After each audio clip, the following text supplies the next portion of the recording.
Good evening. My name is Nate Pamplin, and I'm the Policy Director with the Washington Department of Fish and Wildlife. Thank you for joining us for this digital open house with our new director, Kelly Susewind. Over the past month, we've had 5 meetings across the state, and we have one more scheduled in Issaquah next month. We've also received a number of requests for additional meetings in other parts of the state, and thus this idea was born, to have a webinar, to broaden the reach and provide another forum for you to engage with Kelly. For our format this evening, we'll begin with Kelly sharing his background and why he applied for the position, followed by him presenting some thoughts about his vision for the agency. We'll then transition to responding to questions from you, the viewers. You can sign into the chat feature, which will allow you to type us your questions.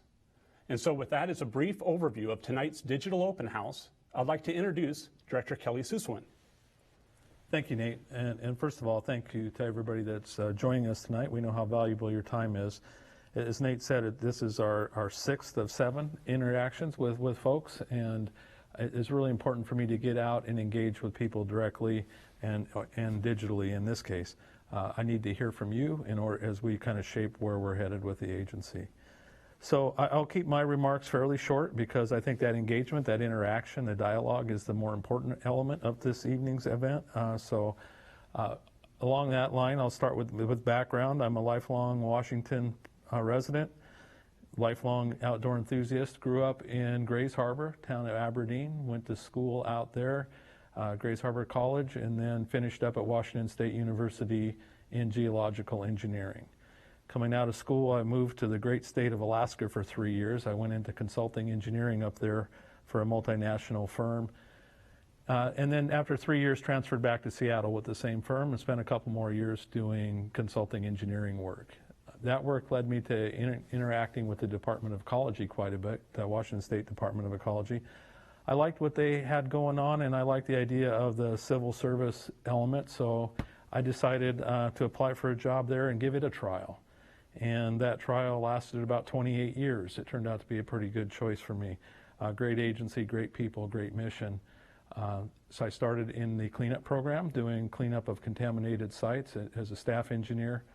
Then transferred into the water quality program, worked through the water quality program, eventually managing that group for about 6 years.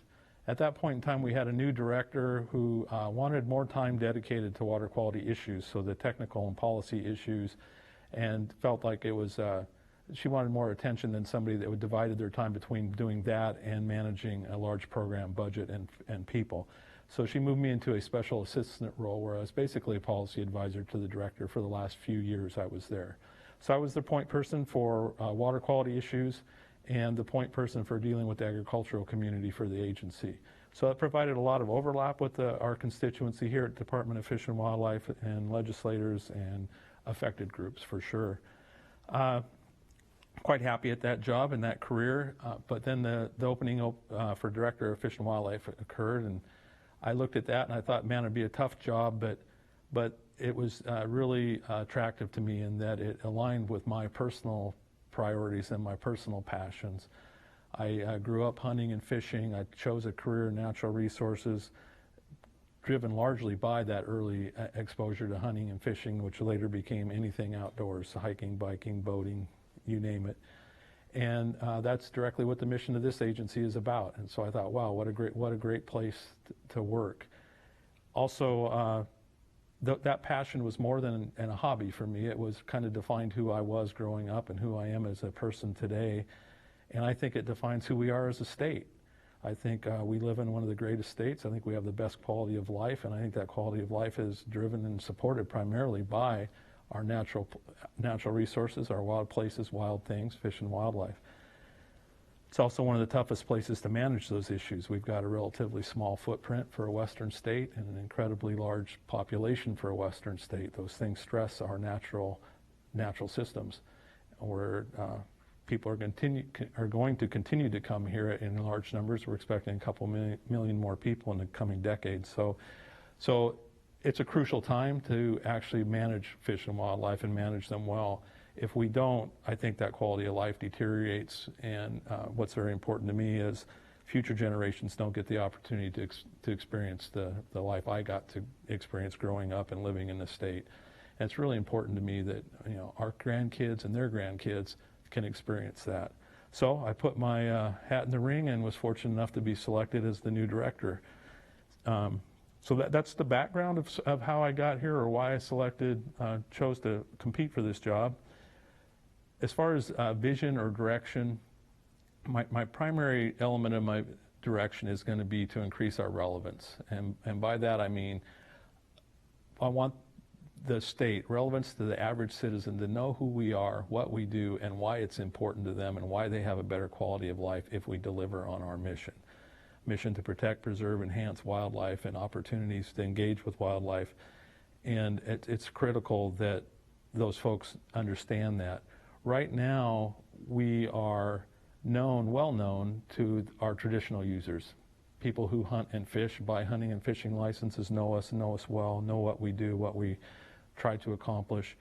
Outdoor enthusiasts as well, similar to hikers, bikers, boaters, types of wildlife viewers I talked about, same boat. They generally know who we are and what we do. But if we add up all those people I just described, we're probably talking about 1.5 million people, maybe a little more than that. We've got 7.5 million in the state. We're about 6 million short. And so when I talk about becoming relevant, I want to be relevant to those other 6 million people. And for me, relevance is defined as more than being important. We are important by default. I think every citizen of the state has a better quality of life because of if we deliver our mission. And so we're by default important and relevant in that way. But by relevance, I mean we need to be known to them. They need to know who we are, what we do, why we do it, why it's important to them. Trusted that we do that and do it well, and valued, meaning that they resource not only the agency, but all the activities it takes to deliver the mission. So we need to become known, trusted, and valued by 6 million people. I pause there for a second because, as I've told people, that's where I really want to head. Some of our traditional users have expressed concern and are fearful that I'm stepping away from our traditional core users, the outdoor enthusiasts, the hunters and fishers. And that's not the case at all. I just want to reassure folks, I'm talking about adding to our base, not changing our base, and that's adding that average citizen. So that kind of gets us to, well, what are we going to do to achieve that? And the first step is going to be to improve and enhance our partnerships. To me, a successful agency is not that we're a bigger, more well-resourced bureaucracy, but that we are actually delivering that mission. No matter how well-resourced we are as an agency, we simply can't deliver that mission ourselves. We need the citizens of the state. We need their help, their work, and more importantly, their enthusiasm and support for the mission and the fact that we do have a better quality of life if we do a good job managing fish and wildlife. So I want to put some energy into partnerships. And in fact, that's part of the leverage or motivation for me to come out and start doing these digital and into face-to-face tours, is so I can hear from people directly. We can start building those partnerships. That can be large partnerships, state to state, state agency to state agency, co-manager to co-manager, through NGOs, big organizations, small organizations. But I think the partnership goes all the way to every interaction every citizen of the state has with one of our employees. That's a place to build a partnership, to build that trust, to build that value. So we're going to put a lot of energy into building those partnerships. And again, that's part of the reason for the tour we've been on. In order to build the partnerships and deliver that mission, we're also going to focus more on communications. I think we really need to up our communications game as an agency. I want to make it clear that's not because of our communication staff. They have great people doing great work. They just have more on their plate than they can handle, like most of our employees. And their task is to respond to news.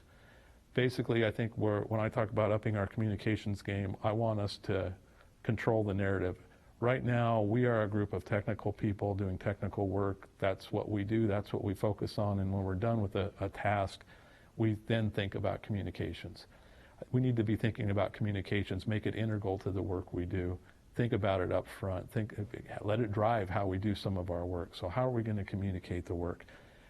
Do that in a proactive manner so that we control the narrative. Right now, we let the media decide what stories to cover. Bad stories get a lot more attention, so we then end up in a reactive mode responding to bad stories. I want us to be in a proactive mode, telling our good stories, telling the good work, telling why it's important for us to deliver on our mission, and to do that through the use of modern tools as well. With social media, we can become our own media, and we can control that narrative, and we can inform the public better. I want to be clear, I use control an awful lot in those sentences. It's really helped direct where the conversation, I think, should be going, which is in that positive partnership venue. So those are kind of the overarching vision, is that relevance, pathways to get in there through partnerships and communications. On a more tactical, practical task list of things I'll be focusing on, especially in the short term.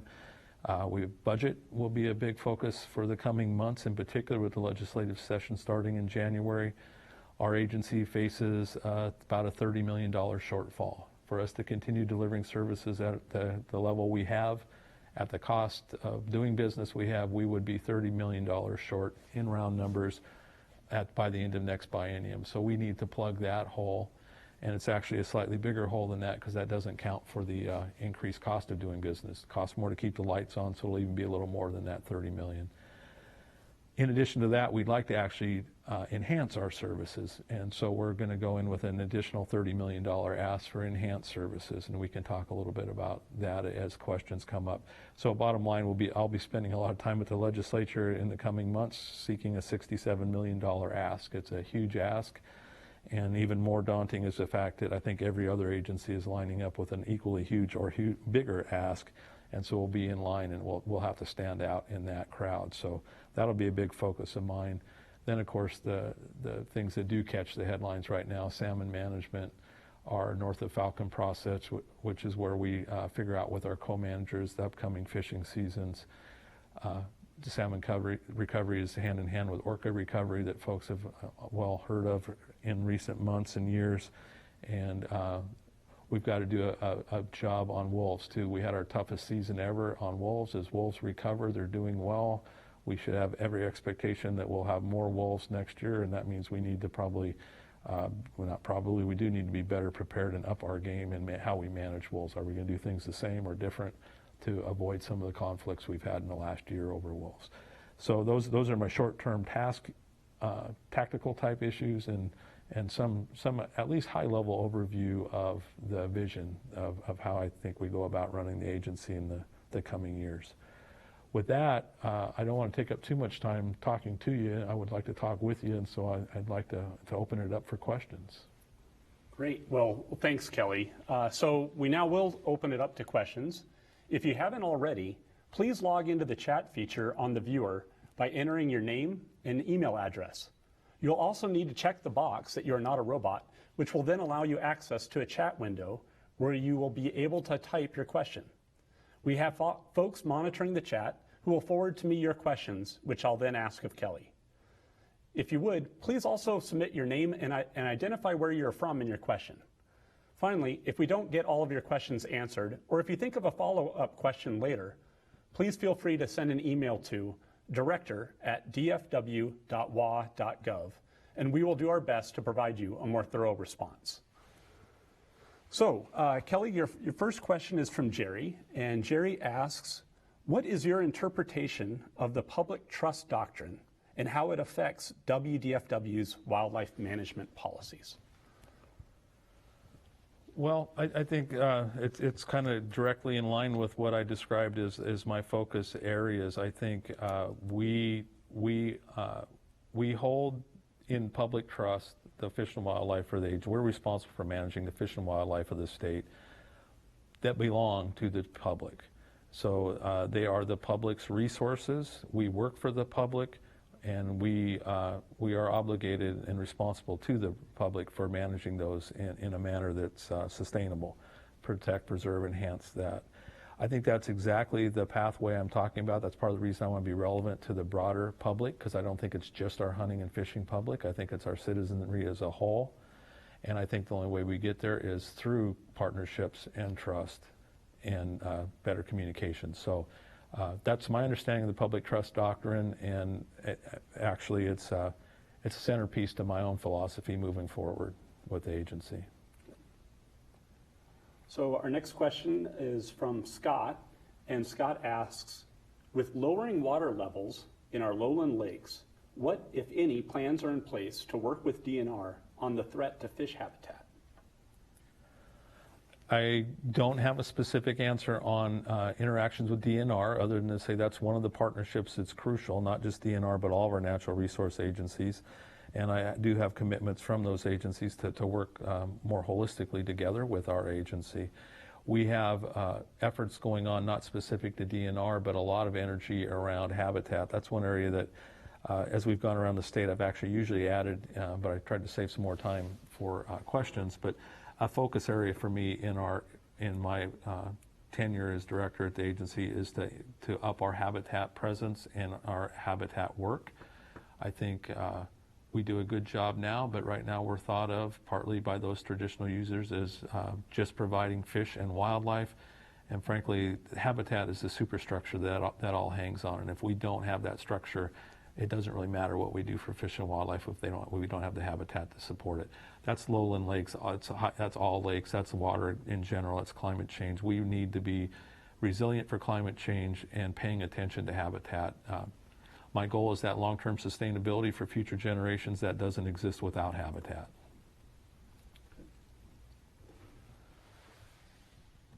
So the next question is from George, and George asks, are there any plans for additional salmon and steelhead hatcheries in the near future?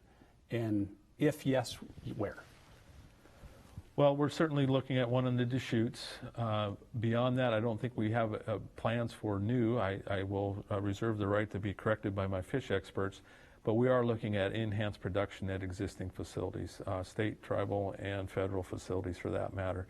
We have a pretty clear direction from our commission to enhance fish production at hatcheries. So that's direction from my bosses, the Fish and Wildlife Commission.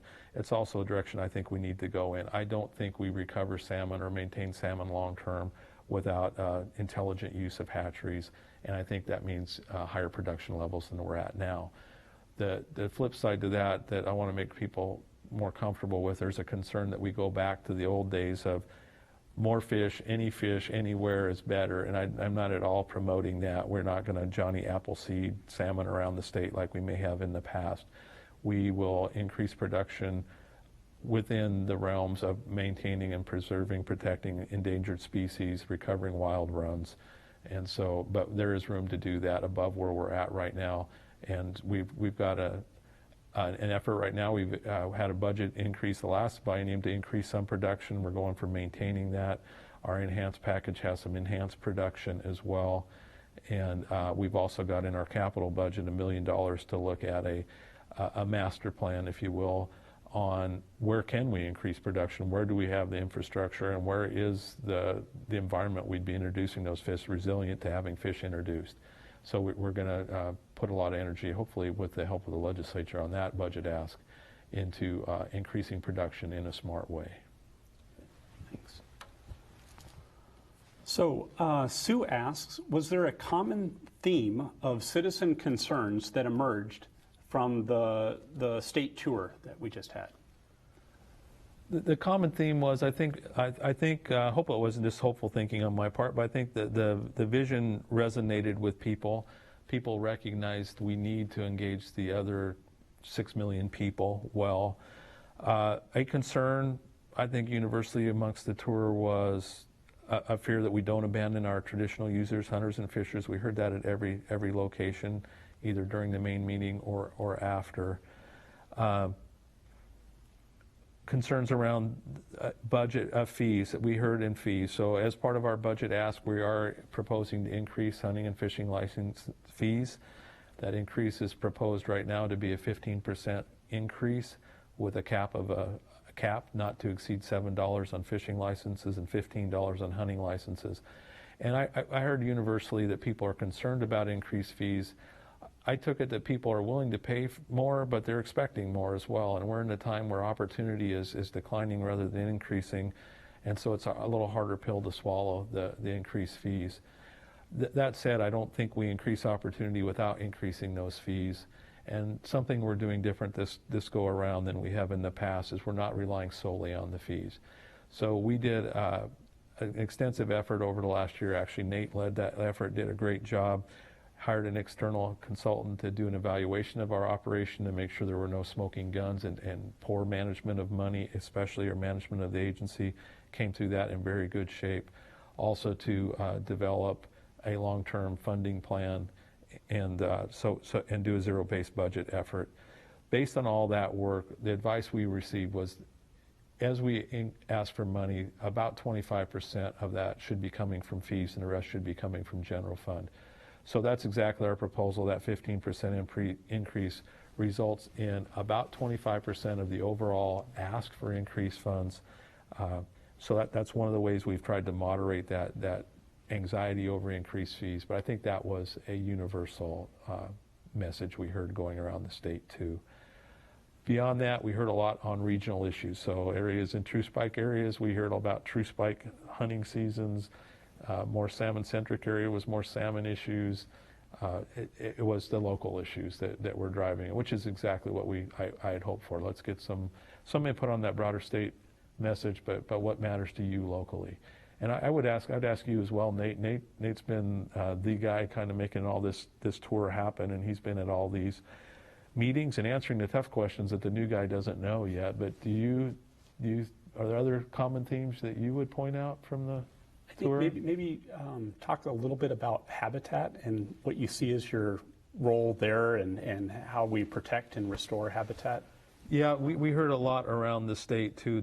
I think that's one of the areas where people don't realize what responsibility we have as an agency for habitat. So we did hear a lot, particularly on our own state lands, our wild lands that we have as an agency.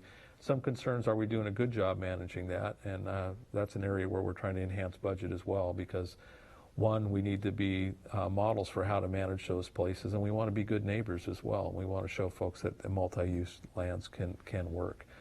That and a big desire, and Nate's correct, around the state for engaging with restoration groups, in particular salmon enhancement groups, et cetera, to help build that habitat model. I think that's one of the things we've learned from the orca crisis.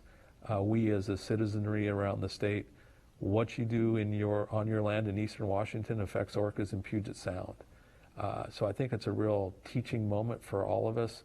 And hopefully that means a receptivity from the folks to do a better job on habitat. And I think we did hear that universally around the state as well. Of course, you hear conflicting things too.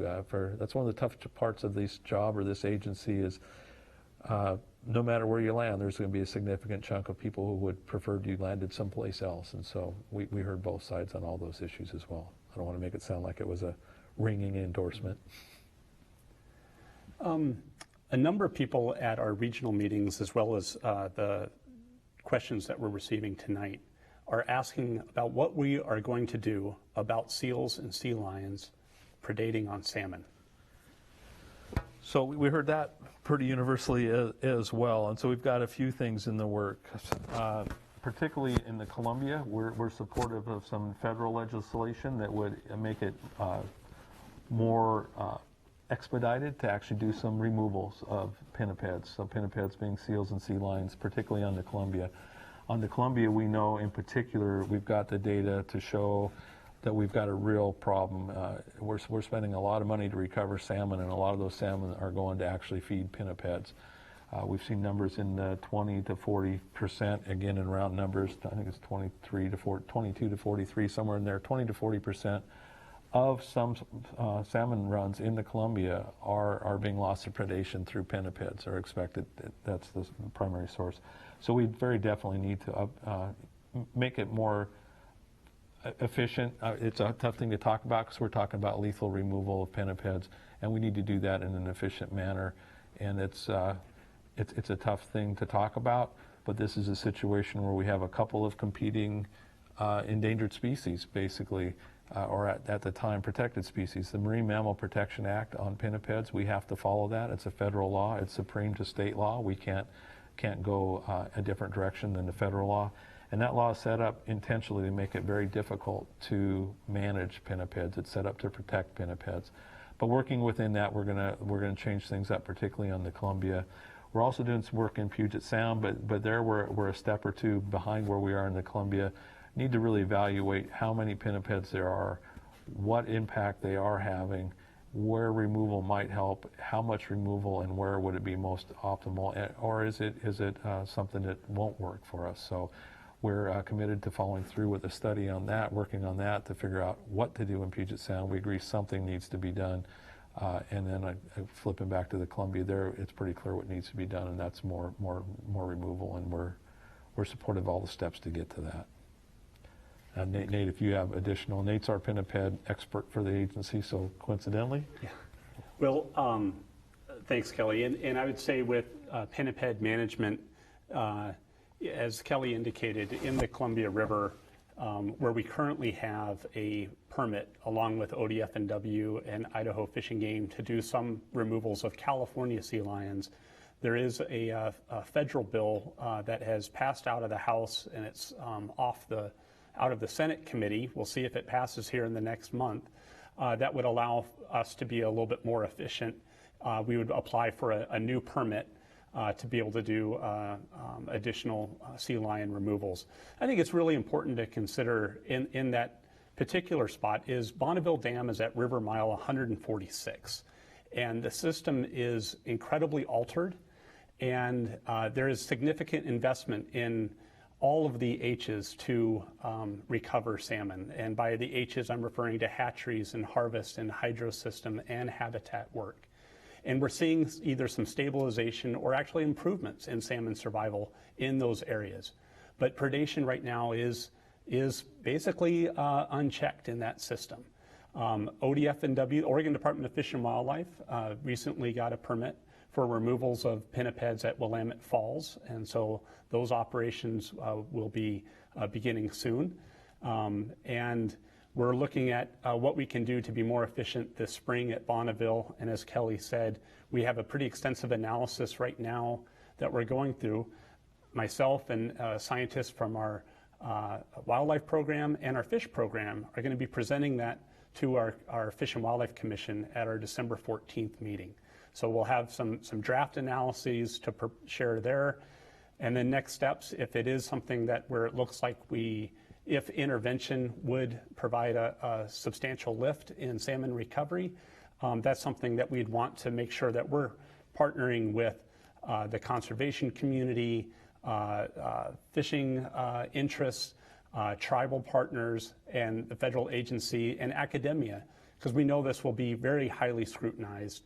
And for good reason. It's important that we conserve seal and sea lion populations. They are very robust right now, and salmon in many cases aren't. And so where it's necessary to intervene, we'll look to do so.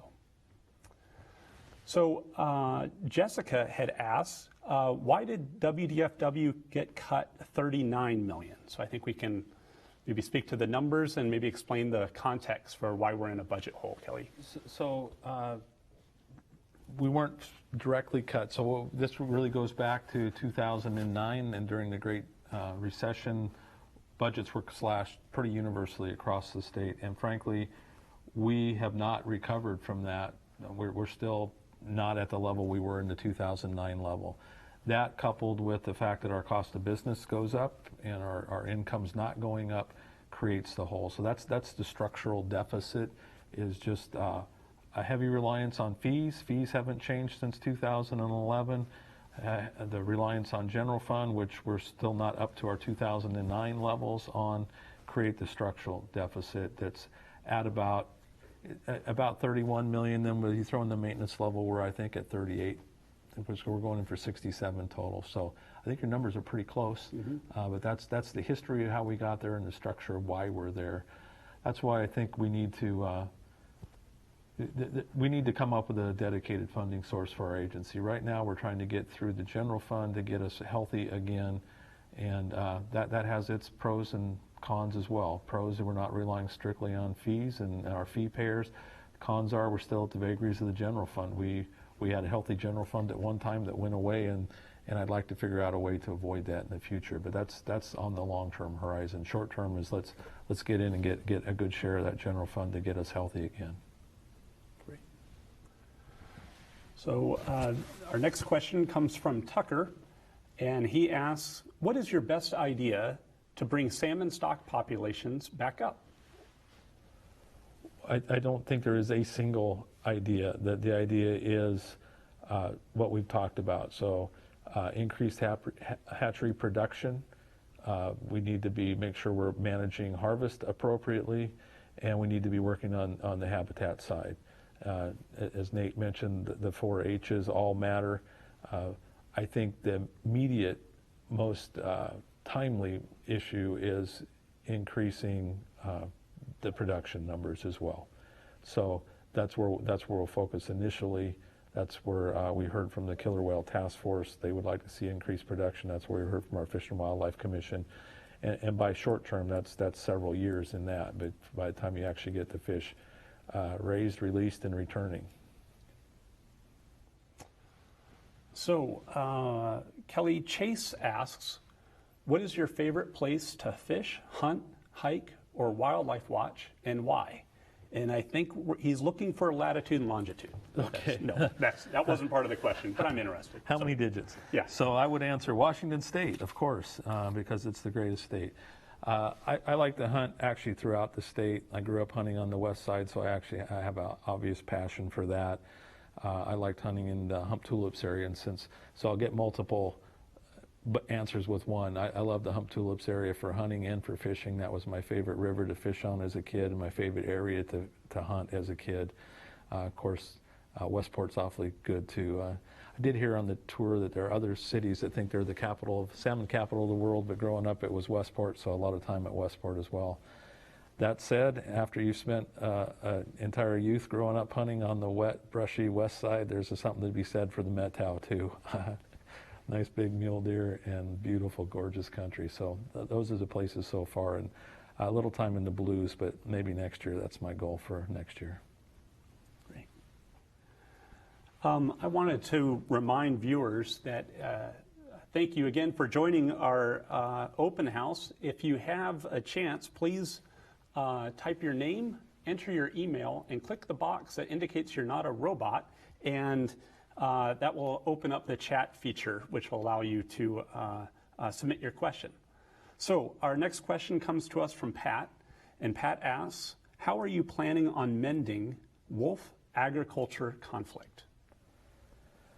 Well, we're in the process of that right now. I think, and I don't want to be cliche, but that gets back to that partnership approach. I think, so I stepped into this kind of late in the game, and I think our state's done a pretty remarkable job of managing that conflict and building partnerships.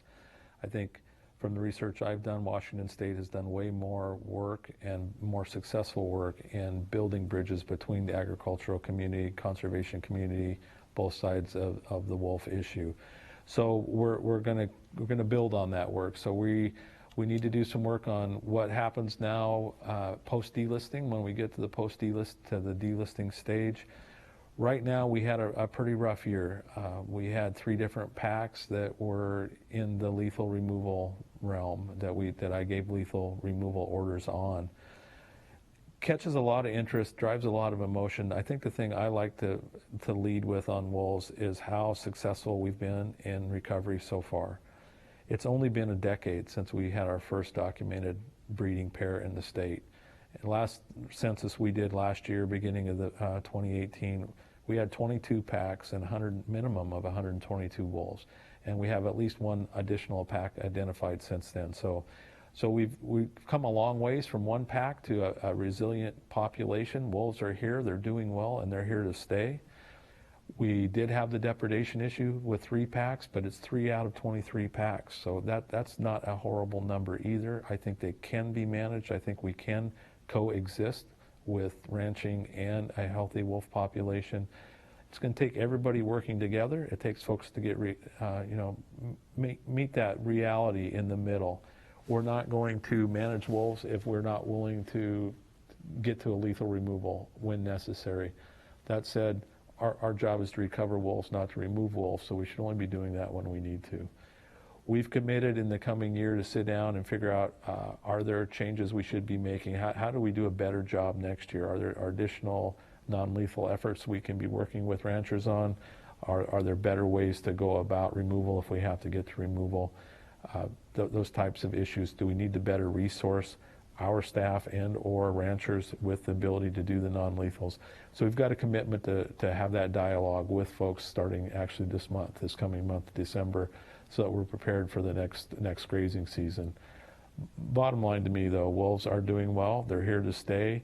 And though we've had conflicts, and if you're a rancher who's taken the brunt of the conflicts, it feels like it doesn't feel like it is a lot of impact to you directly. I still say on a statewide perspective, even an east side only perspective, it's a small number that we're getting in trouble with wolves, and we can manage those in a way where we can coexist. Sticking on the wolf theme, Tracy asks, how many wolves are in Washington state, and what are your plans for preserving them? So we're gonna, the official number that we're still going with, so we do a survey once a year, is 122, and that's a minimum number because those are confirmed observations of individual wolves, and so if there's a doubt, they don't count. So it's 122 certain wolves. That's before pups were born this year, so the number is something probably well north of that. And to manage those, we're going to continue following our wolf management plan. We have a Washington State Wolf Management Plan issued in 2011. It talks about how we go about recovering wolves, and we need to develop a plan now for what happens after we have reached that recovery level, because the plan we have was really about how to recover, not how to manage once we get there. So we'll continue to follow that plan. We'll be adaptive as best we can, and work with people. Again, Washington State, I think, did more than most, if not any state, in getting that dialogue going between producers and conservation groups, people who love wolves, people who hate wolves, get everybody in the room to get to, we are going to recover wolves. That's our obligation and responsibility. And we're going to also do that in a way that's compatible with the long-term uses of our lands, which includes agriculture. So, feels a little bit trite, but we're going to follow our existing plan. I think it's working well so far. It's definitely got its bumps and warts, but we'll work through those as we continue to work on the issue. So you're shifting gears a little bit. Mike asks, what are your concerns, if any, with fish farming? Well, boy, that's a tough question. So I have some education to be doing. I think the concern with fish farming, so the big concern was around Atlantic salmon. The legislature passed legislation to phase out Atlantic salmon farming in Puget Sound, so I won't go any further with that because that's scheduled for termination. Fish farming as a whole, I think we have to be particularly attentive to the disease management. So there's a couple of issues. Do you want to avoid escapement because you don't want those farmed fish competing with your wild fish, and you certainly don't want them transmitting diseases. I think the fish farms we have are managed pretty well. The Department of Fish and Wildlife does a good job on the disease management side. Department of Ecology does a good job on the water quality side. So I think it's just staying prudent in how we manage them. But the concerns are what I described, escapement and disease. So our next question is from Sue, and she asks, is there a tribal representative at WDFW? There is. We have a senior level person that's our tribal liaison. His name is Jim Woods. He's a Macaw member, and he is my specific advisor on tribal issues. And that's been a real blessing to have.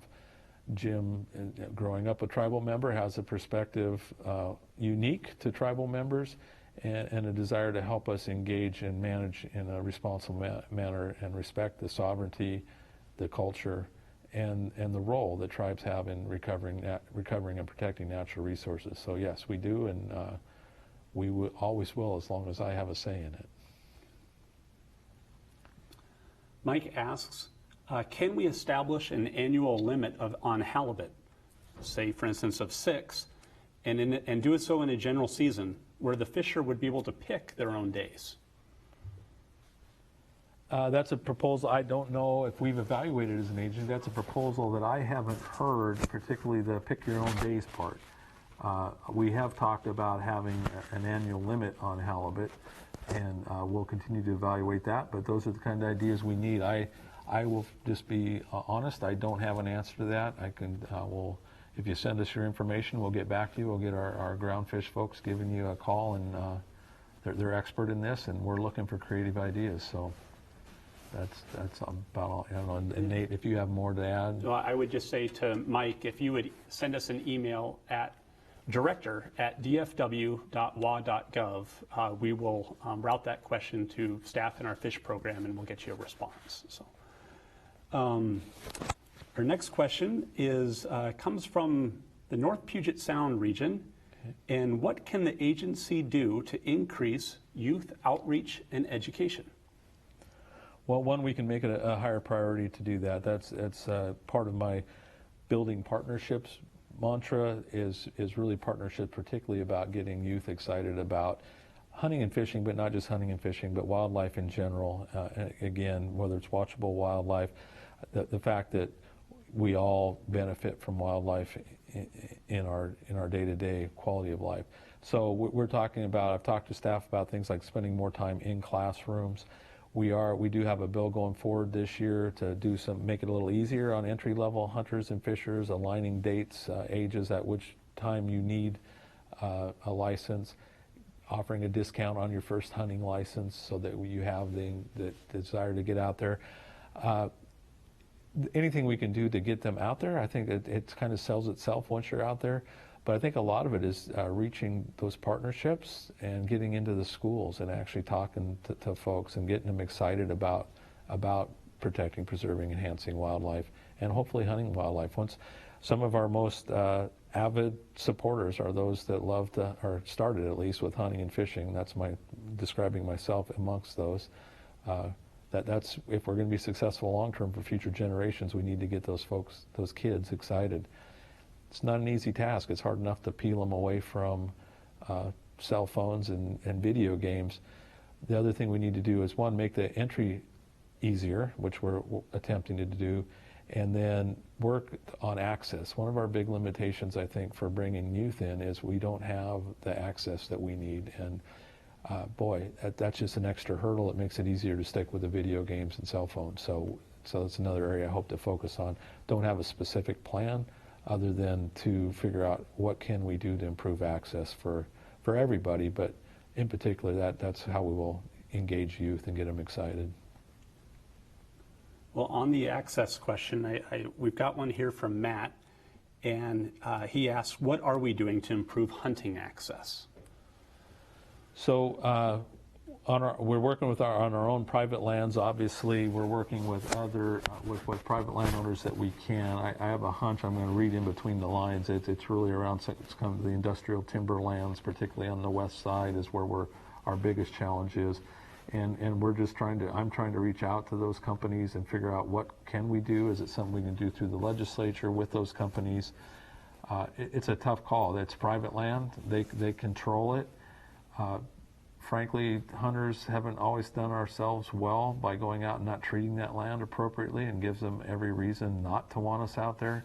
So basically don't have a specific answer yet other than to work with those companies, figure out how can we provide them with some assurances that we're there to help them protect their land, and then see what we can do. The reality is it's a source of money for them right now.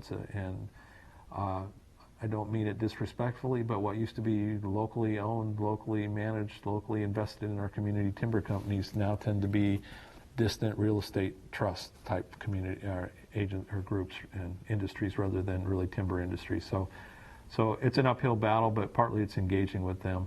We've done some work, so we had some success with Green Diamond in particular, where they provided access to a river on the Wainuchi that we wouldn't have been able to do without them. That was a great example of partnerships. The local guides worked with us, local conservation groups, and Green Diamond, where we actually punched a road in and created a new boat launch on the Wainuchi.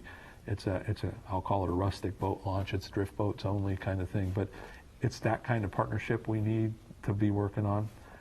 Beyond that, that's one of my tasks, is to figure out how to tackle and basically get after that. And I would just add that our our private land biologists have two primary functions. They're there to try to provide technical assistance to landowners on how to improve their habitat to benefit fish and wildlife, but also to try to provide access. And in eastern Washington, we have a number of agreements totaling about 1 million acres of partnerships with private landowners where they're either providing hunt by written permission or hunt by reservation. Really neat program. A big inroad for us with that program has been through the Farm Bill. So that's been a great way, again, where our private land bios work with landowners to see what types of Farm Bill programs might they be eligible for. And in some recent past Farm Bills, there's actually been a program for voluntary public access and habitat incentives. And so that's been a great on-ramp for us to engage landowners to try to provide access for the general public. So I need to jump back up here. Shannon asks, why are funds spent on removal of native predators rather than removal of human-made structures that cause salmon declines?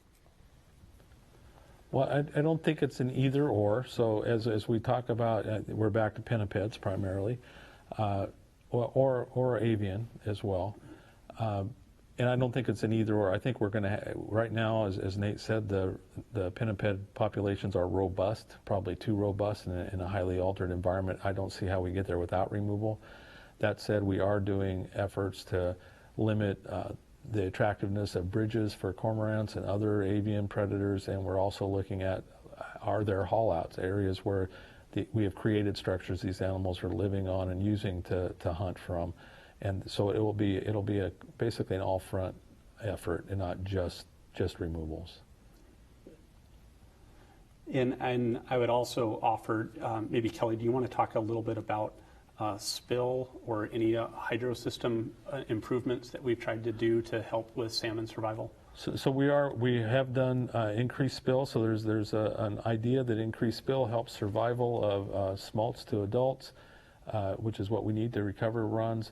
We are working with Department of Ecology through their total dissolved gas efforts to create an experiment basically where we could increase spill on the Columbia to increase that survival rate, see if that works, and make sure there aren't any unintended consequences. One of the challenges, you need to look at the entire ecosystem, not just salmon. Even if it's good for salmon, you want to make sure you aren't having a disproportionate impact on other species, invertebrate species in particular.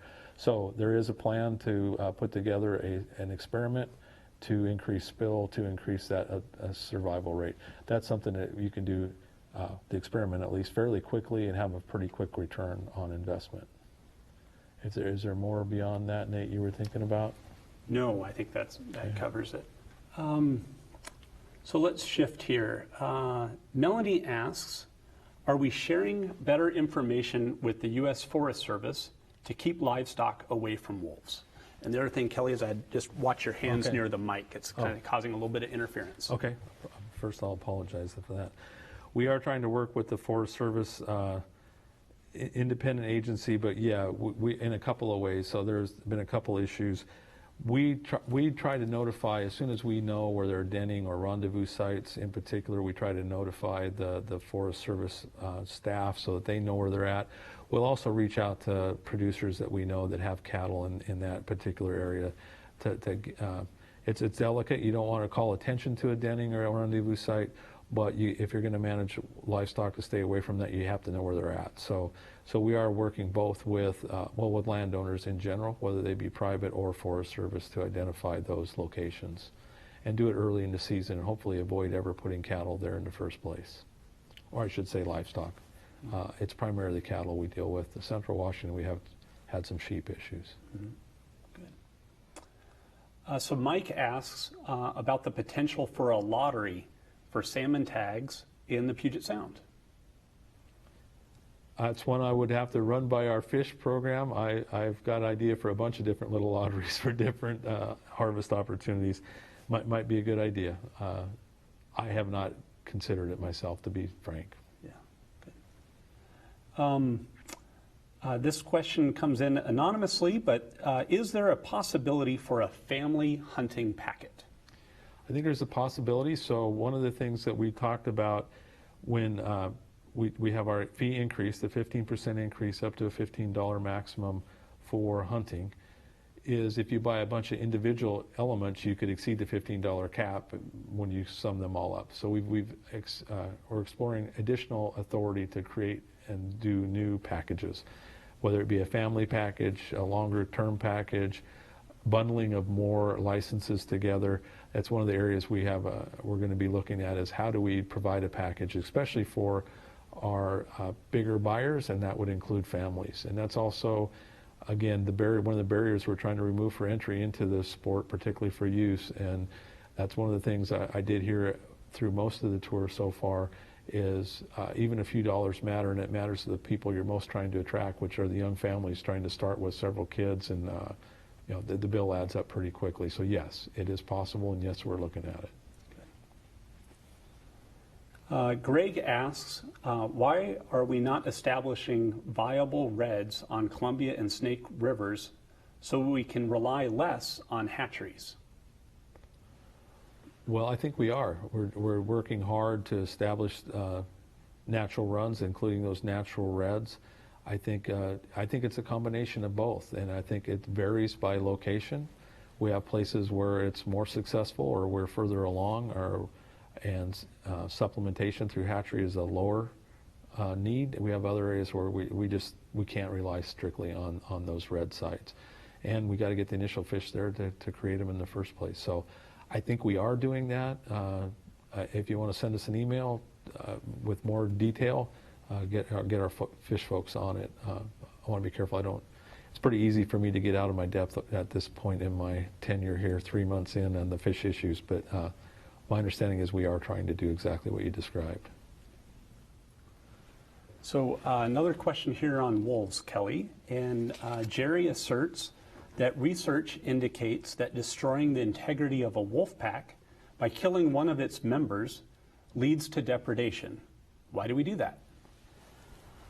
I've spent some time, a significant amount of time. I spent most time I've spent on a single issue has been on wolves, and part of that is reviewing some of the science. And one of the things I will note as a non-biologist but a scientific background person is there's lots of science without a specific answer. So there is certainly research that shows that. There's also research that shows that's perhaps not the case. I do not think there's a clear scientific answer for whether it does or doesn't cause increased depredation. Certainly, as a pragmatist, it causes less depredation in the short term. If that wolf is out and depredating and you remove that wolf from the landscape, you've lowered depredation in the short term. I think the research you're referring to is, yeah, but what about the next year and years after that? Does it really change things? I think it can. I think in other states, Blackfoot Challenge in Montana, other places, they have found where if you do a fairly swift removal, you can change the behavior of a pack. And if you do that, you've been successful. And I think, again, the fact that we had 3 packs reach our lethal removal criteria, where we can consider lethal removal out of 23 packs, indicates that it's working in some places, and in other places it's not. One of the biggest criticisms I've heard since I've been in the job is that we have one location in particular where it keeps happening, and that's so we need to figure out what are we going to do about that, and that's the area the specific area I talked about, us figuring out, can we do something, should we do something different next year? So long way around, I think the science is mixed. I don't think it's absolutely clear that lethal removal does increase depredation. I'll be honest, in my mind, when I'm authorizing removal, it's more the short-term fix with the hope that we can actually change the behavior of the pack and in following years have less depredation. And we have places where that has been the case. So Annie wants to know why we removed the word, quote, science from the mission statement. And how will we know how are we doing if science isn't part of our stated objective? So that's something I'll have to look into. I don't know when we removed or if we removed science from the mission statement. I know the mission statement since I've come on. I will tell you that we are at our core a science agency, and we will continue to be a science agency. Part of the things I heard traveling around the state from our staff as well is how do we how do we stay a science agency and how do we not become a political agency? And I think the answer is you don't. You are a political agency, you are a science agency, you are a regulatory agency. So you need to balance science, technology, and law, or science, politics, and law. If you fail on any of those, you fail. But that includes science. If we don't have good science, no matter what we do is failed. If we have good science but we don't pay attention to the law or the politics, that science takes a back seat and we don't ever get to apply it. So we will always adhere to a scientific core in our agency, and we'll use that to help balance the politics and the legal requirements. And I would just like to add that in each of our resource programs for fish, wildlife, and habitat programs, we have science divisions, staff that are there to provide that management-driven science that helps us carry out our mission. Further, we're very active in partnering with academia. It's great having third-party consultants. It's great being able to access graduate students and partner with projects, not only to help recruit future WDFW employees, but also the work we do, we want it to be used for other state agencies. We have a lot of important research studies that helps us inform our management, but we can also share that and export that information for other states' use. So yeah, science is a big part of our agency. Cheryl asks, why did the salmon fishing season on the Chehalis River start weeks late this year? So I'm going to give you a shot here, and Nate, if you have a better idea, I'll defer to you, because I'm not quite certain. I can tell you in general that we manage based on preseason forecast. We have various ways of trying to determine whether we're on that forecast or not, and then we do in-season management. That could be late start, changing regulations during the season. It could be closing early. It could be extending once we understand the runs. So any of those, the specifics around the Chehalis, I would have to get back to you on. If you give us, again, an email address, I'll make sure our fish program gives you a specific answer to that. Yeah, so Cheryl, yeah, please send us an email at director@dfw.wa.gov, and we can follow up. Our next viewer asks, this is from Bryson, and he asks, what is being done to propagate the wild salmon and steelhead populations throughout the state? Are hatcheries the long-term solution for salmon recovery?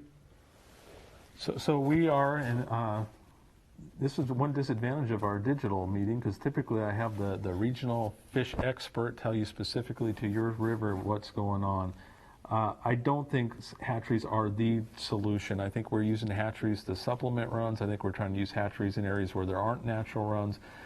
Basically, we have a number of methods, select fishing methods, that try to make sure that we have wild fish on the spawning grounds and hatchery fish not on the spawning grounds. That can be a weir, that can be any kind of a management technique where you can take a marked hatchery fish out of the system and allow the natural fish to the redds to spawn. And so it varies by watershed across the state, but we have an entire program that's based around enhancing that natural spawning activity. Those are more robust fish, more resilient fish, and those are the fish we want in the water. That said, Nate mentioned the altered system of the Columbia. That's probably an extreme, but we have altered systems around the state. It's going to take some support and help those natural runs to get back to where we hope they will eventually be. And I'd just like to mention that when we had the proviso where the legislature directed us to do a few things to look at our budget, one of those was our zero-based budget analysis, where we went through and inventoried what is the core work that the Department of Fish and Wildlife needs to do. And when we looked at our investment relative to what we could do and where our needs are, some of the conservation work for both terrestrial habitats and aquatic habitats was identified as a need where we could do more emphasis. And so for the requests that the commission approved and submitted to the governor's office, and we'll see if it makes it into the governor's budget here next month, is to really enhance our conservation efforts. And by that, it's also really having the staff to do the protection work, partnering with local governments to try to look at everything from zoning to critical area ordinances to actually being able to evaluate different projects to see how it impacts salmon habitat. So just wanted to acknowledge that it's a critically important area. It's an area that we could probably even do better on. So James asks, what is the department's management plan for keeping northern pike out of the Columbia River? Again, I'm going to defer to our fish experts. I've not been briefed thoroughly. I know we have, especially in the upper Columbia, concern with northern pike. They're definitely one of the predatory animals that we talk about when we talk about predation being an obstacle to salmon recovery. I do not, frankly, know our plan for that right now. I know we need to do something. We can't let them get loose below where they are already. Yeah. And we've submitted a request actually through the Northwest Power and Conservation Council and through funding with Bonneville Power Administration to bolster our efforts for surveillance, as well as to do those removals in Lake Roosevelt. Big concern if northern pike drop down below Chief Joe. And so I know this is a big concern from co-managers with Bonneville Power and others, and so that's an area that we'll need to probably ramp up. Leanne asks, do you see hunters being able to use hounds again to hunt cougars? I don't have a direct answer for that as well. I know we've got some effort to allow hunters to train hounds. We expect some legislation along that front this year. I want to be careful to respect that the restriction on hounds was a citizen initiative, and we don't lightly try to overturn citizen initiatives. So I think there's definitely probably room for hound hunting, though, particularly for conflict situations. And we need to do, I think, a better job than we do now to make sure that the hound hunters are able to train their animals in a way that they're actually prepared to do that.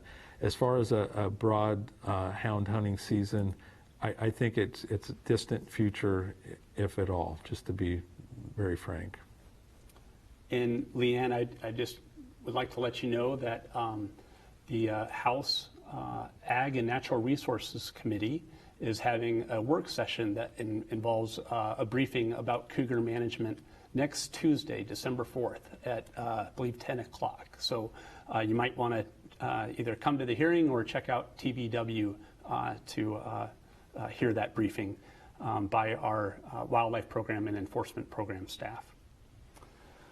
Shane asks, what is your perspective on removal of non-selective gill nets from our rivers?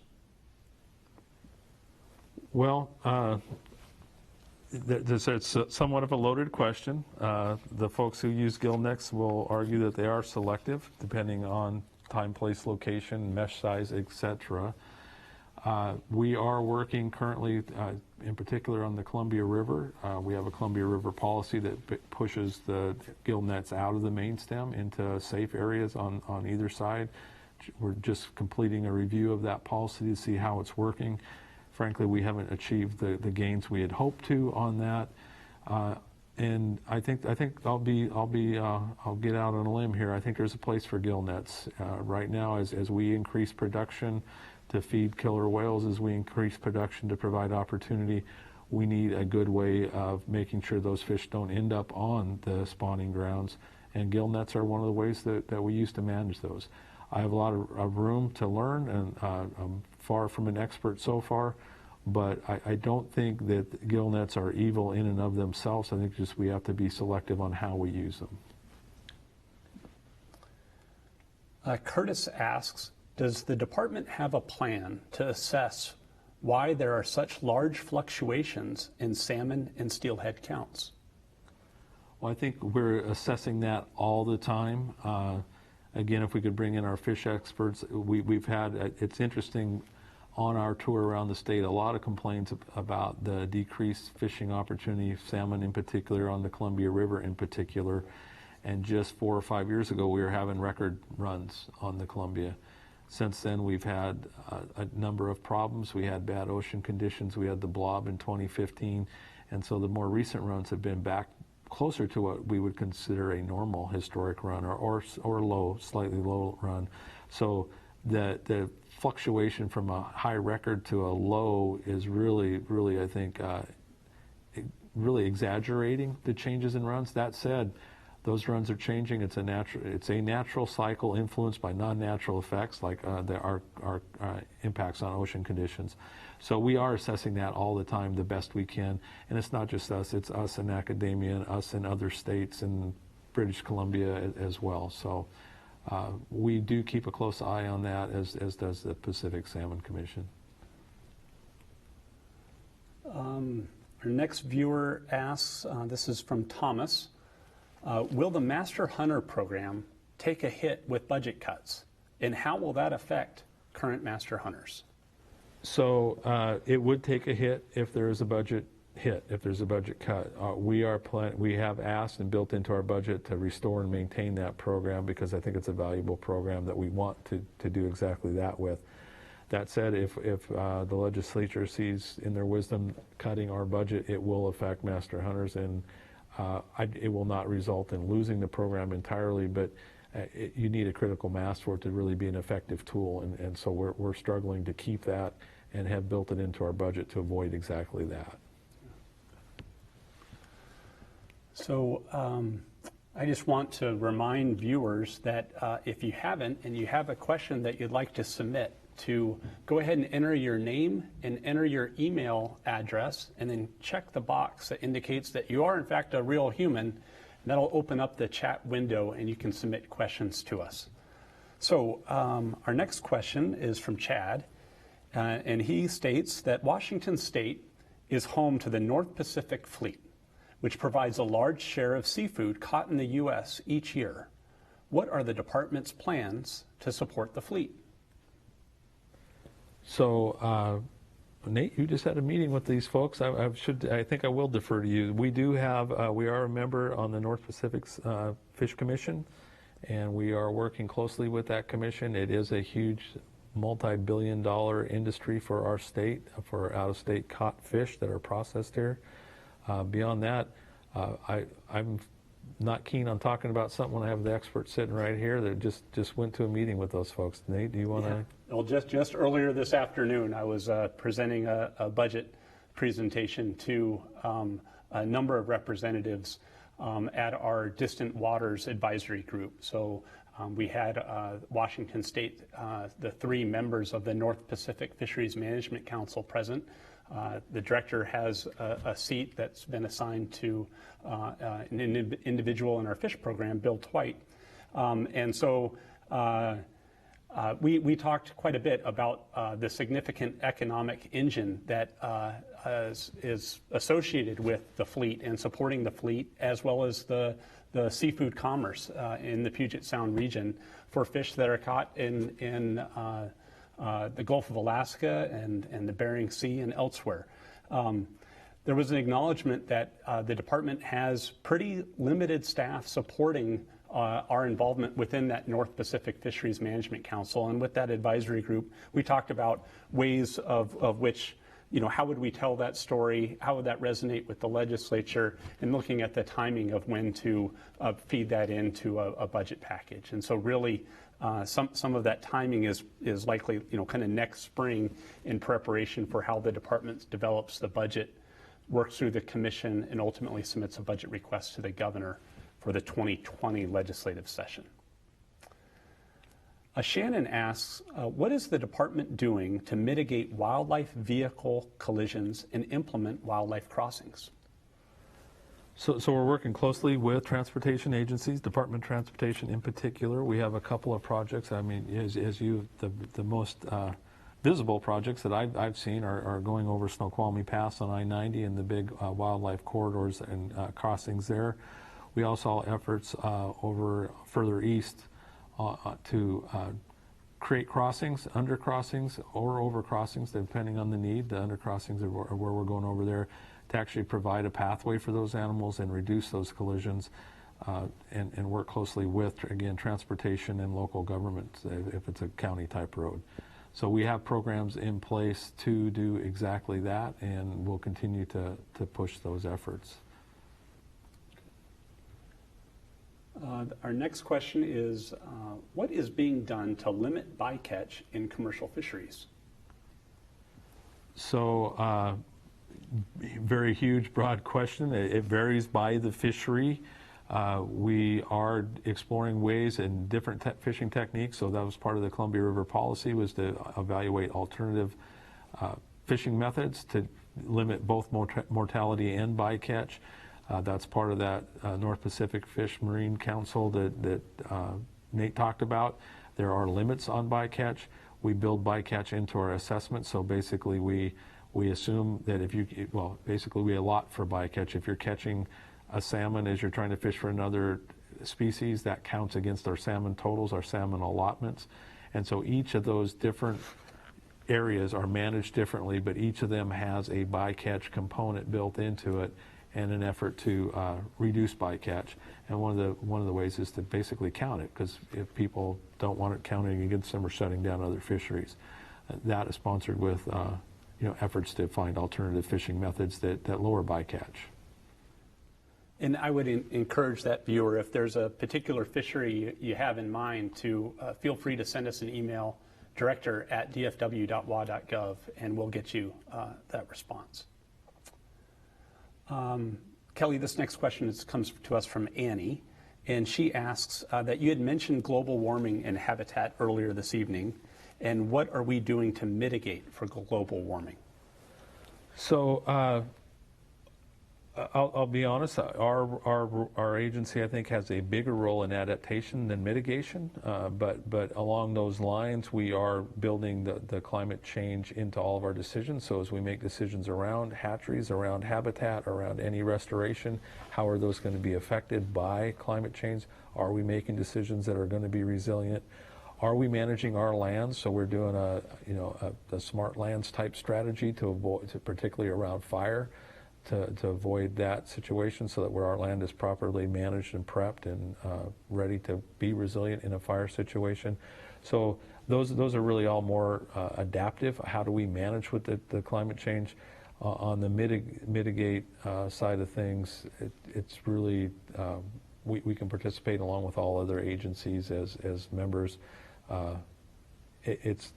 So we don't really have that big a role. I don't think the big mitigation is carbon management, and that's a lightning rod that we just went through with an election and an initiative that I'll just stay away from. I think we as a society need to do a lot better job on that side, but I'm not sure how big a role our agency plays. That said, I'm definitely the new guy here and have room to learn. That hasn't fit in my first 3 months. So our next question comes to us from Brent. And Brent asks, does the department support actions beyond what the government is asking for in the Orca task force? I'm stumbling here a little bit. I would assume so. I don't quite know. So I assume you're asking, are there actions beyond the task force recommended actions that we would support? And certainly we would support any actions that help the Orca in any way. I think it's important for us to prioritize actions that come out of that task force. It was built through a huge collaborative. The strengths and weaknesses of that is it's tough to get 40-some people to agree to recommendations. The power, of course, is when they do, they should be pretty powerful. So it's a compromised list. It may not be everybody's favorite list, but I think the power is that it is a universally developed diversity of opinion that is united. And so I think our best bang for the buck is to support those task force recommendations. And we're working, Nate could probably give you more detail, we're working now to figure out a lot of those recommendations, of course, fall on the Department of Fish and Wildlife, and we're working on budget efforts to let the governor know just what it would take for us to implement the recommendations so that he has all the knowledge he needs to build what he needs to into his budget in the next month. Yeah, and Brent, if you haven't, I would recommend that you go to Governor Inslee's website and take a look at the Southern Resident Killer Whale Task Force recommendations. There's about 30 or so recommendations, and as Kelly indicated, the Department of Fish and Wildlife has identified to deliver on a number of those, and those range from everything from our agency's involvement in habitat protection and restoration to benefit salmon, as well as what we can do in terms of increasing hatchery production, kind of a near-term fix to try to get some more Chinook salmon in particular to southern residents. There's also a couple recommendations around Pinniped Management, as well as our agency's involvement around vessels and what can be done as far as providing some separation between vessels and the whales, because that can affect the noise levels in the water or interact with their hunting behaviors. So take a look at that report.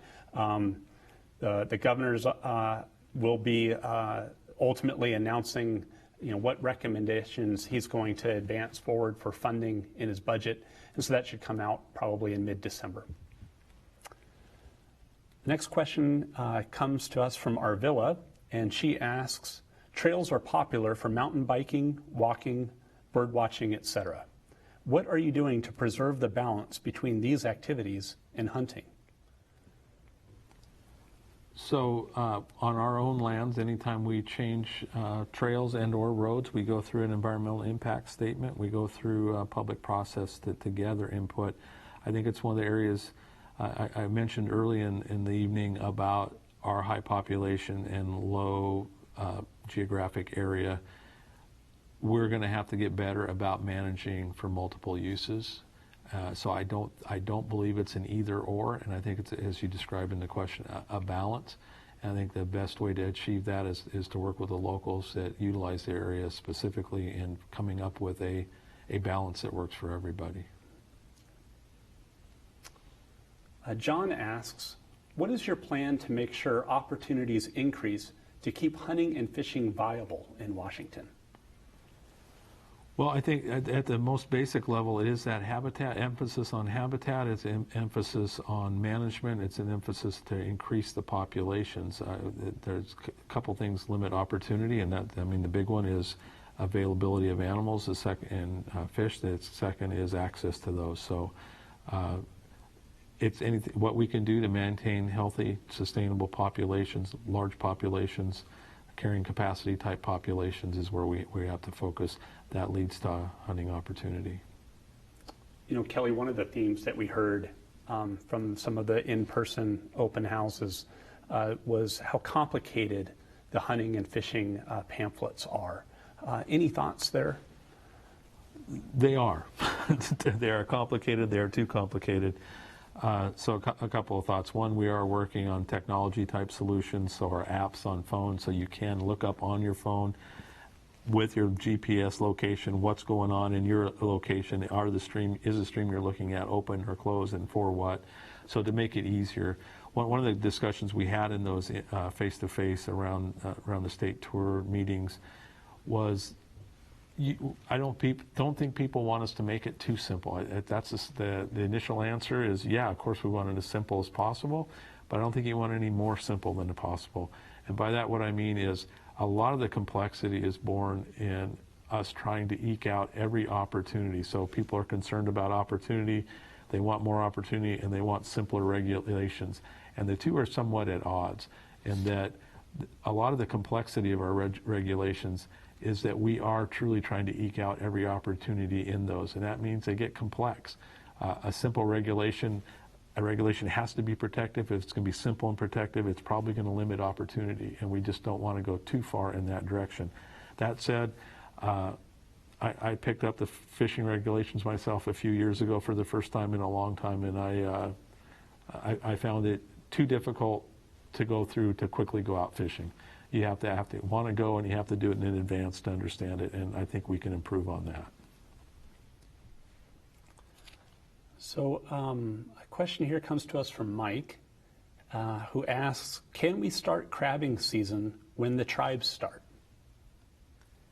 So that's also gone through a very, I'm not sure which, I think you're probably talking the commercial season, and that's through agreement that we get the tribes out because of the size of their fleets. They start early so that they can make sure that they get their mandated 50% of the catch. So it's a matter, we send in suggestions if you have them, but ultimately we have to figure out a coordination with our co-managers, the tribes, that allows them the opportunity to take 50% of the catch. The staggered start is in part to do that. If it's more on the recreational side, we did just approve opening recreational crabbing, at least in Willapa, earlier than we have in the past, to give the recreational guys a shot at it before the commercial season, a little more of a run before the commercial season gets out there, gets started, excuse me. So that's why it is how it is, and I'm open to any kind of new solutions as long as we meet our fundamental mandate, and that is that we provide the tribes with 50% of the overall harvest. So another question here. If we would, have we considered hiring a stenographer for the North of Falcon process to increase transparency? I'm just starting my briefings on North of Falcon. I do not know if we have considered that in the past. What I do know is I've talked with Ron Warren, our lead for our fish program, and lead as we negotiate the North of Falcon process, and we are exploring all kinds of ideas to improve transparency, whether it be Facebook feeds, better use of social media. We really want to make that as transparent as possible. That said, the actual final negotiations at least are not a transparent process. Doesn't mean we can't provide information before, during, and after. I don't know if a stenographer is the best approach, but I'll add it to the list that Ron and I are going to be going over to figure out how do we maximize transparency of that process. We recognize that that's not a satisfying process right now as far as transparency, and that we need to put some energy behind making it more so. Sue asks where she can find more information on what to do about confrontation with grizzlies and wolves.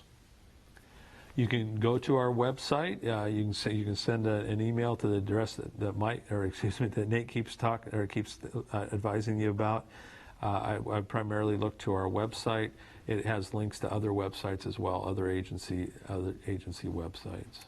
Yeah, and Sue, I would recommend go to our website. There's a section called Living with Wildlife, and you can find all types of different interactions with animals, whether it's a nuisance animal messing around with the barbecue, or it's an interaction with a black bear or a grizzly bear. Certainly with grizzly bears or black bears, having bear spray with you is probably the best recommendation. But take a look at that website, go through for the different species that you think you might interact with, and you'll have some good information there. Tucker asks, what have we been doing to stop whale watching boats from chasing whales?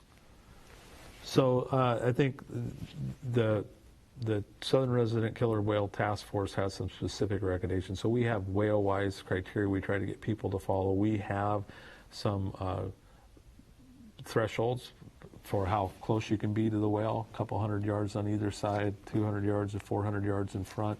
Recommendation of the task force is one, to increase those distances, and then also one of the recommendations of the task force is to prohibit whale watching on southern resident killer whales for a period of time, a moratorium.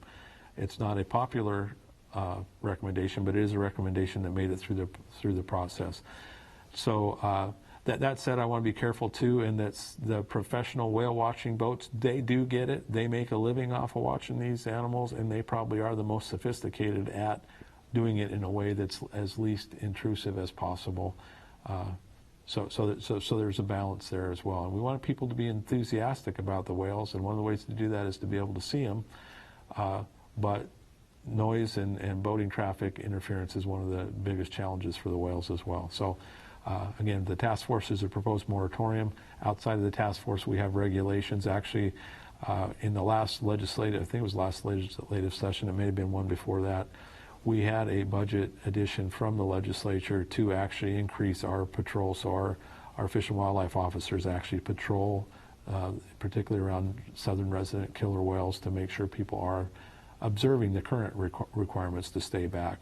and they would also enforce any future requirements, whether it be a moratorium or just a greater distance. Shane says that kokanee fisheries are getting more popular. What are the department's plans to increase those fisheries? I do not have an answer for you. That's one I would ask you to send an email. Well, Nate, and I think it varies around the state. We heard in Region 1 in particular, a lot of interest in kokanee fisheries that frankly were going to do well or not well without us, and we weren't investing a lot of money in those. Others we can really make an impact on. So I think it varies by location. And beyond that, I'm out of my depth on answering your question. But we have an expert in each region that can answer your question if you'll send us that email.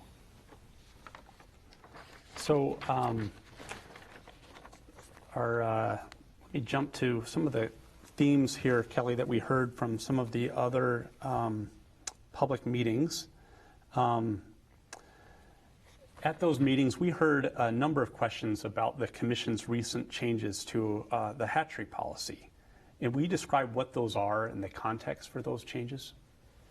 So they basically directed our agency to review the HSRG criteria, which is the Hatchery Scientific Review Group. It's a group of independent scientists that review and that came up with a set of operating protocols for hatchery reform.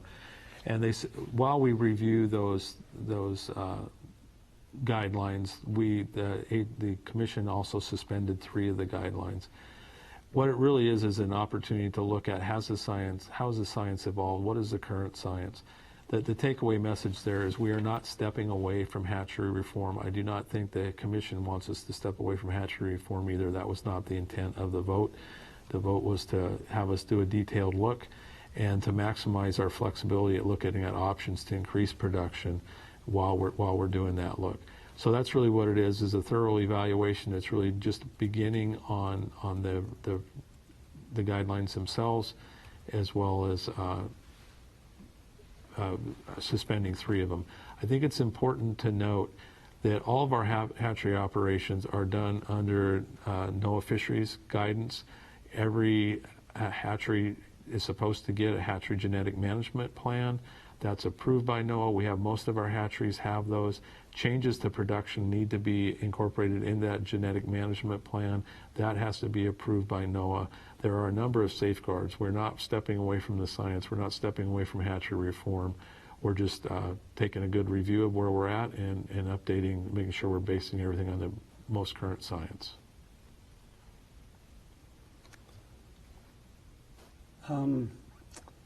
Another question that we heard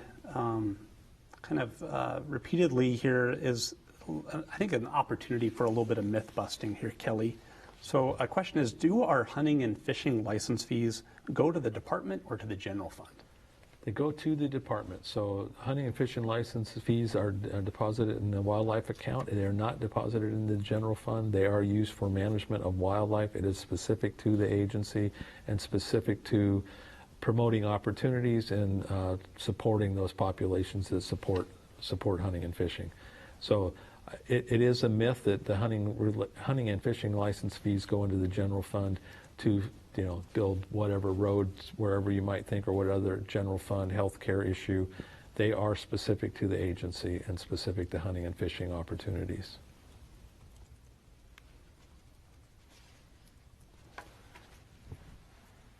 Kelly, our next question is from Kelsey. And Kelsey asks, what are your thoughts about elk being fenced in and the role of feedlots, in particular with wolves on the rise? So we're not looking to fence elk in. In fact, some of the areas where we have problems with elk actually being too plentiful or causing damage to crops, we're looking to fence elk out. And so I'm not sure if that's what we're looking at.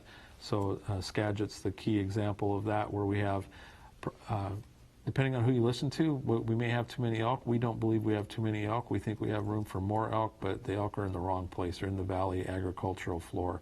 And so there we're using fencing to keep elk out.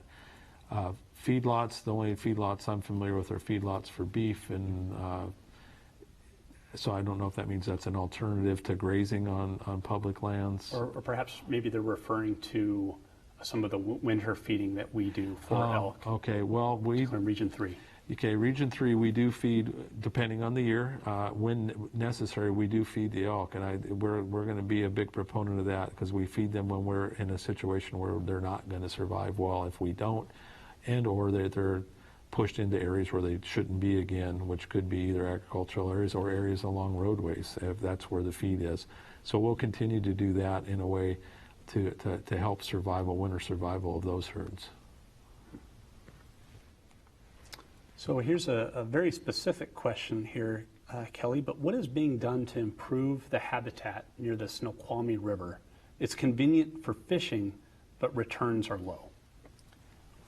So again, I'm going to ask you to send an email, because I do not know the specifics on each river system, particularly that one. I don't know, Nate, if you perhaps have some specifics.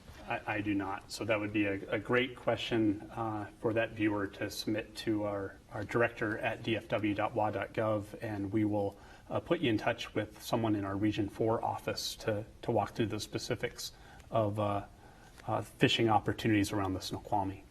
We'll also be in Region 4 on December, I've forgotten the date, 12th. So there's an opportunity there to actually come out with the biologist that works that area.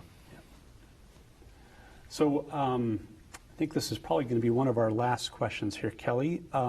Mariah asks, what are your thoughts? Oh, there's a couple here. What are your top priorities as the new director? So priority one for me is getting my feet. I am a newcomer to the agency, so as you can tell by a lot of the questions tonight, I've deferred. I need to get up the learning curve on those. My priorities, again, single priority is to make us more relevant to the broader population. I don't think enough people know. The folks on the line, again, appreciate your taking your time to come out or show up for this meeting virtually.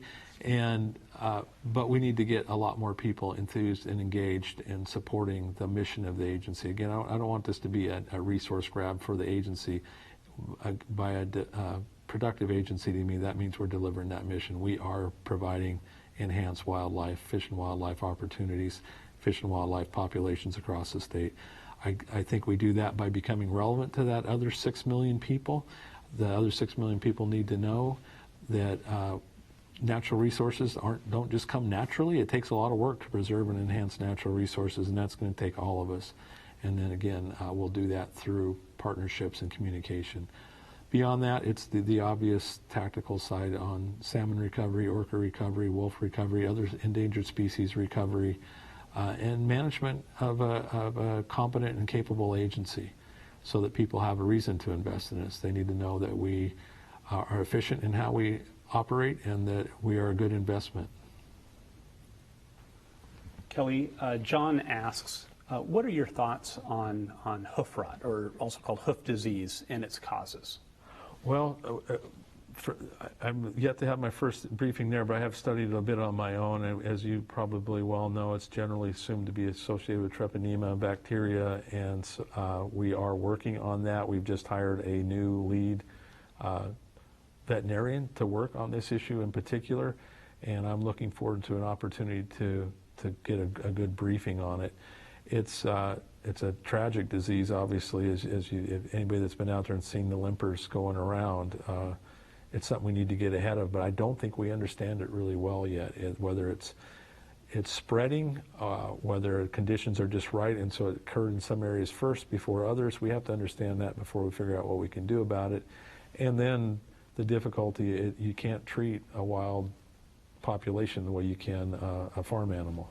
And even on farm animals, it's difficult to treat for this disease because you can treat for it, but they pick it right back up. So that provides some limitations on what we'll be able to do in the wild. But it's one of our biggest concerns, and we've hired an expert to help us figure out our best path forward. Robert asks, are there plans to upgrade and expand hatcheries? I think you've talked about that a little bit earlier, but if there's anything else you wanted to add. I think we touched on it earlier. The answer is yes. Certainly, we want to up production in a smart manner consistent with biological concerns In order to do that, that's going to include some upgrades of those hatcheries. And we want to go through an evaluation to understand what capacity, what infrastructure improvements we would need to make at what hatcheries, and what are the biological limitations at each hatchery. But yes, there are plans to improve or increase our production, and that would include upgrading hatcheries.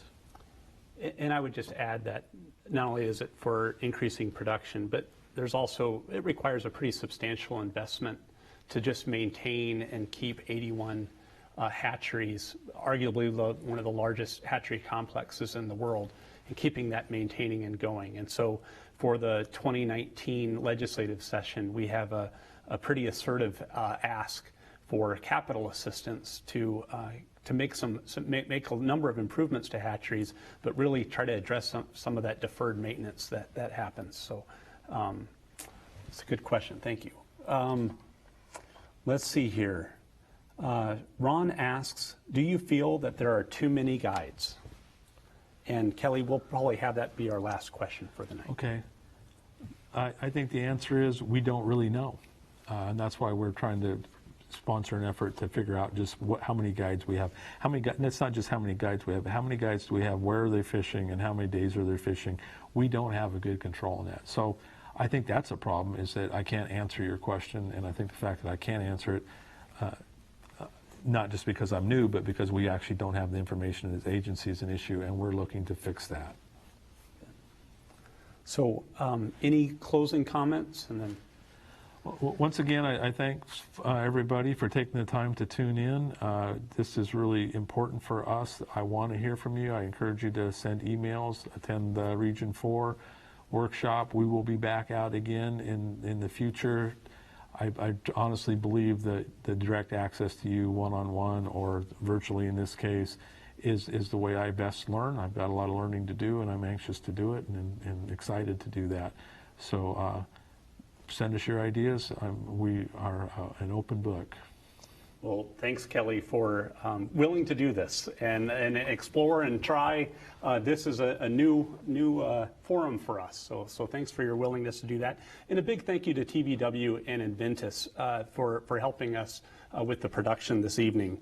And to all of you that tuned in, thanks so much for logging in to our digital open house this evening. We're recording the webinar, and we'll post it to our website tomorrow. If you can, join us for our final in-person open house in Issaquah at 6:30 p.m. on December 12th. We'd love to see you there. Additional details about that open house can be found on our website. Thanks again for joining us, and we hope you have a great evening.